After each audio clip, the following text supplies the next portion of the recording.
Administration. সেখানে তোমার কি ভূমিকা, কেন তুমি, আমি কিন্তু বুঝতে পারছি না। কথার মাঝখানে কথা বলবে না।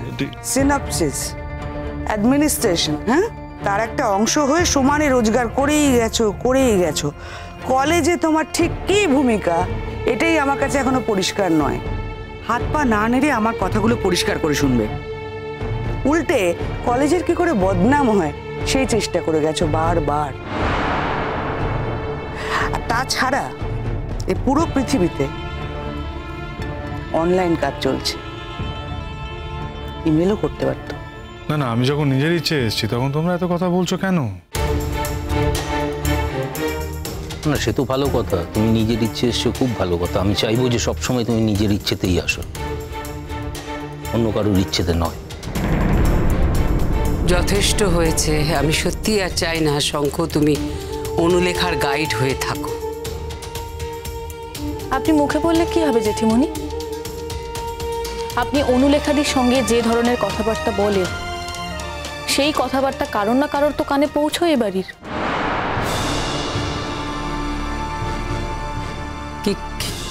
কি কথা, কি বলতে চাইছো তুমি? কি বলি আমি? কি হচ্ছে কি মোহন? আমরা তো এখানে ঝগড়া করতে আসিনি। আমি তো ঝগড়া করছি না। তাছাড়া আমি ঝগড়া করতে পছন্দও করি না, কিন্তু এবার থেকে আমি ঠিক করেছি, কেউ যদি আমাকে অকারণে অ্যাটাক করে তাহলে আমি সোজা কথার উত্তর সোজা ভাবেই দেব। আমি আমার শ্বশুর বাড়িতে এসেছি, আমি এখানে তোমার সঙ্গে এসেছি বলে এত প্রশ্নের মুখোমুখি হতে হবে কেন? আমি এ বাড়ির বউ, এ বাড়িতে আসার অধিকার আমার যখন ইচ্ছে তখন আছে কি নেই? না, নেই। এটা কি আবার নতুন করে বলতে হবে নাকি তোমাকে?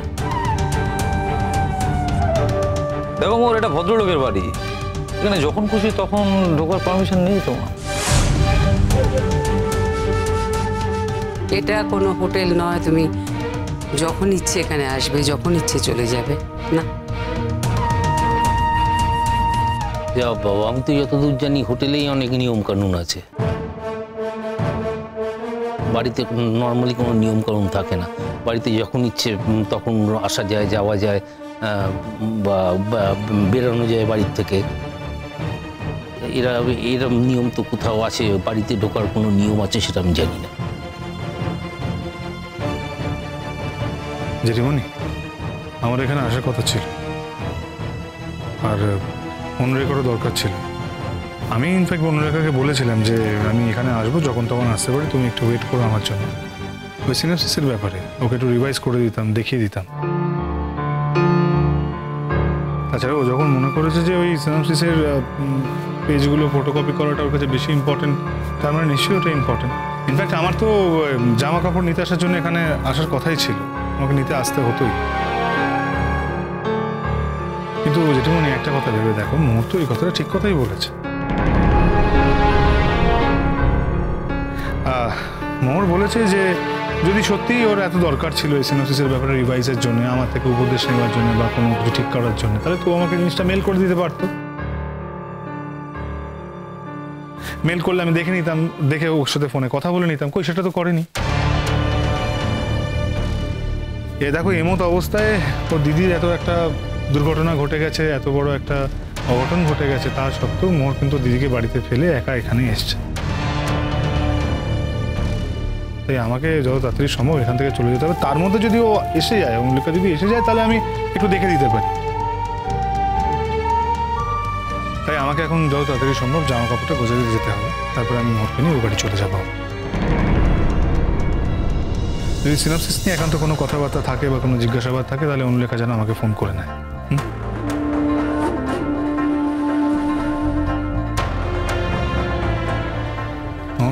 তুমি একটু দাঁড়াও, আমি আসছি।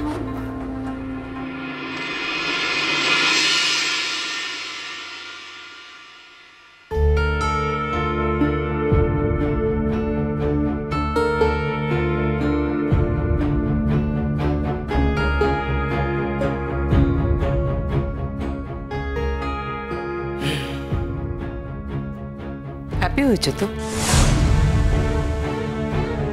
এই কদিন শঙ্খকে কাছে পেয়ে ওর মাথাটা একেবারে ঘুরিয়ে দিয়েছ। ক্ষমতা আছে তোমার।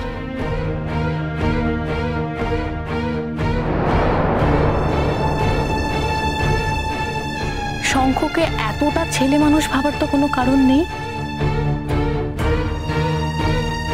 আমিও তো উল্টোটা বলতে পারতাম যে এতদিন ধরে আপনারা শঙ্খর মাথা ঘুরিয়ে রেখেছিলেন। কারোর দিক থেকে না হোক, অন্তত নিজের মায়ের দিক থেকে। কই, আমি তো একবারও সে কথা বলিনি। কারণ আমি জানি একটা মানুষ যখন অ্যাডাল্ট হয়ে যায় তখন তার বিচার বিবেচনার ওপর একটু ভরসা রাখা উচিত, তা না হলে তাকেই ছোট করা হয়। এই যে আপনারা বললেন আমি শঙ্খর মাথা ঘুরিয়ে দিয়েছি, এটাতে কিন্তু শঙ্খকেই ছোট করা হচ্ছে। তার মানে শঙ্খর মাথা যে কেউ ঘোরাতে পারে। এটাতে তো প্রমাণ হয়ে যাচ্ছে আপনারা, মানে আমি এখানে আসার আগে আপনারা শঙ্খর মাথা ঘুরিয়ে রেখেছিলেন। কি ঠাকুরপো, তুমি গানে শুনতে পাচ্ছ তোমার ছেলের বউ আমাকে কিভাবে অপমান করছে? এত বড় সাহস তোমার যে তুমি আমাদের ও এরা তো কোনো কথা বলবে না। তুমি আমার সামনে দাঁড়িয়ে আমার বৌদিকে অপমান করছো, হ্যাঁ? সত্যি কথা বলাটা বুঝে আপনারা অপমান বলেন ছোটকা? আমি তো সত্যি কথাই বলছি।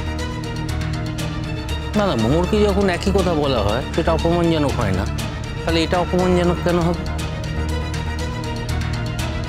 দিদিভাই, এই সমস্ত কথা কিন্তু তুমি শুরু করেছো, মোহর কিচ্ছু বলেনি। কিন্তু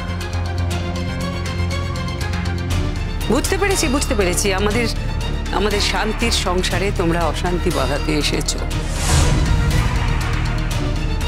তোমরা এখন আমাদের শান্তির সংসারটা ধ্বংস করবে। আমাদের কোনো বাসনাও ছিল না। দাদা নিজে গিয়ে রিকোয়েস্ট না করলে আমরা হয়তো কোনোদিন আসতামও না। তার কারণ এখানে আমরা থাকি বটে, কিন্তু অনেক কম্প্রোমাইজ করে আমাদের থাকতে হয়। আমাদের সেরকম কোনো স্বাধীনতাই নেই,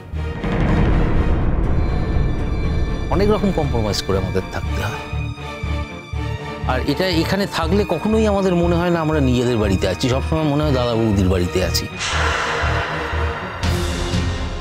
এবং তাদের নিয়মে চলতে হয়, নিজেরা স্বাধীনভাবে কিছু করতে পারি না। আর তারপর এতদিন আলাদা থেকে অদিতি যে এখানে আসতে রাজি হয়েছে, থাকতে রাজি হয়েছে, সেটাই যথেষ্ট।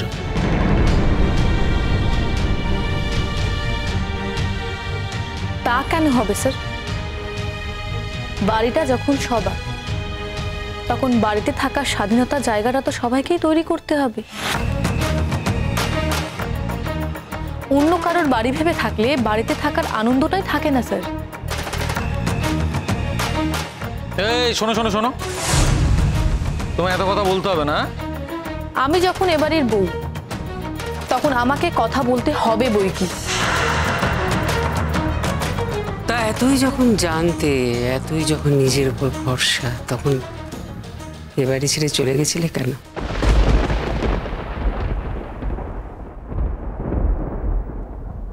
ভুল করেছিলাম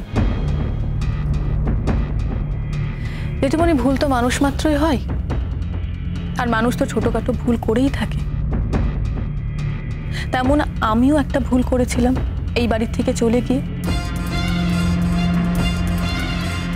সত্যি আমার এখান থেকে চলে যাওয়া উচিত হয়নি, আমার শঙ্খর পাশে দাঁড়ানোই উচিত ছিল। আর অনুলেখা দিকে এটাও বোঝানো উচিত ছিল অনুলেখা দি একজন বাইরের মেয়ে, ও এবারের গেস্ট, আর গেস্টকে গেস্টের মতোই থাকতে দেওয়া উচিত ছিল। সাথে অনুলেখা দিকে এটাও বোঝানো দরকার ছিল আমি যদি অ্যালাউ না করি তাহলে শঙ্খ যতই ব্যক্তিত্ব সম্পন্ন মানুষ হোক না কেন, একটা সীমার বাইরে গিয়ে ও অনুলেখা দিকে হেল্প করতে পারে না। জেঠিমণি, সংসারটা তো আমাদের দুজনের, সুবিধে অসুবিধে দুটো নিয়েই সংসার। তাহলে আমার যদি কোনো কিছুতে অসুবিধে হয়, আশা করি শঙ্কর সেটাকে মান্য করবে। আচ্ছা আমি কিন্তু রেডি, হ্যাঁ?